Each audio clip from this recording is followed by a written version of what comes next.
Version App Amplified Bible Classic Edition, AMPC, Luke 23. Then the whole assembly of them got up and conducted Jesus before Pilate, and they began to accuse him, asserting, "We found this man perverting, misleading, corrupting, and turning away our nation and forbidding to pay tribute to Caesar, saying that he himself is Christ the Messiah. He anointed him a king." So Pilate asked him, "Are you the king of the Jews?" And he answered him, "It is just as you say I am." And Pilate said to the chief priests and the throngs, "I find no guilt or crime in this man." But they were urgent and empathetic, saying, "He stirs up and excites the people,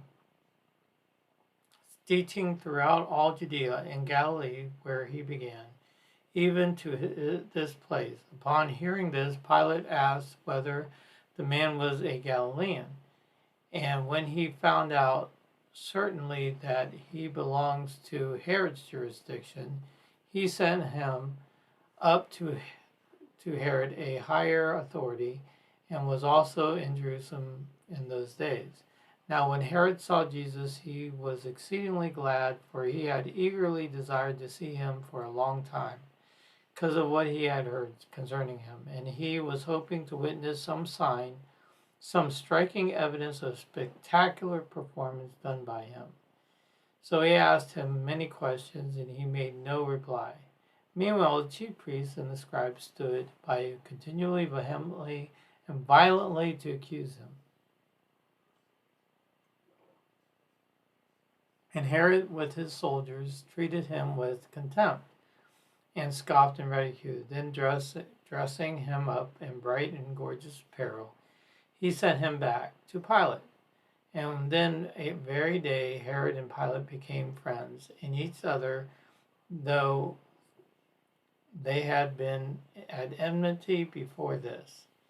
Pilate then called together the chief priests and the rulers of the people, and said to them, "You brought this man before me as one who was perverting and misleading and turning away and corrupting the people. And behold, after examining him before you, I have found found any offense, crime, or guilt in this man in regard to your accusations against him. No, nor indeed did Herod, for he sent him back to us. Behold, he has done nothing deserving of death."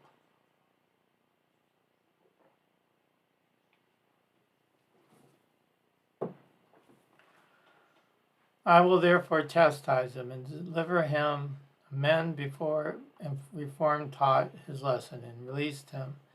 For I was necessary for him to release to them one prisoner at the feast. But they all together raised up a deep cry from the depths of their throats, saying, 'Away with this man!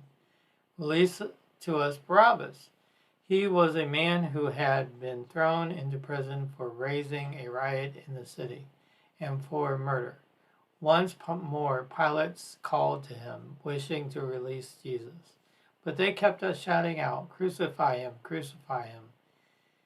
A third time he said to them, "Why? What wrong has he done? I have found no offense or crime or guilt in him, nothing deserving of death. I will therefore chastise him in order to teach him better, and release him." And they were insistent and urgent, demanding with loud cries that he would be crucified, and their voices prevailed to accomplish their purpose. And Pilate gave sentence that what they asked should be done. So he released the man who had been thrown into prison for riot and murder, then, from whom he continued to ask, but Jesus he delivered up to be done with as they willed. And as they led him away, they seized one Simon of Cyrene, who was coming in from the country, and laid on him the cross and made him carry it behind Jesus. And there accompanied Jesus a great multitude of people, including women who bewailed and lamented him. But Jesus, turning toward them, said, "Daughters of Jerusalem, do not weep for me, but weep for yourselves and your children.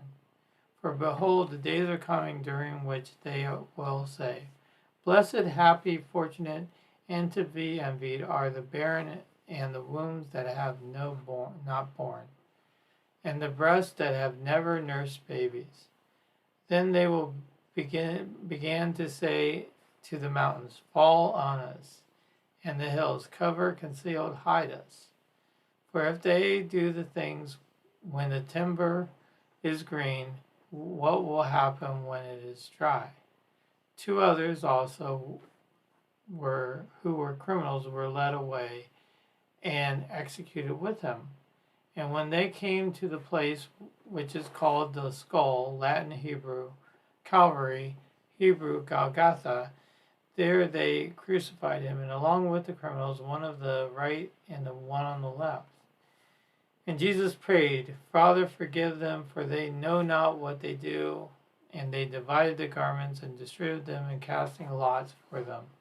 Now the people stood by, calmly and leisurely watching, but the rulers scoffed and sneered, turned up their nose at him, saying, He rescued others from death.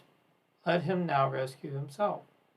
If he is the Christ, the Messiah of God, his chosen one. The soldiers also ridiculed and made sport of him, coming up and offering him vinegar, a sour wine mixed with water, and saying, If you are the King of the Jews, rescue yourself from death.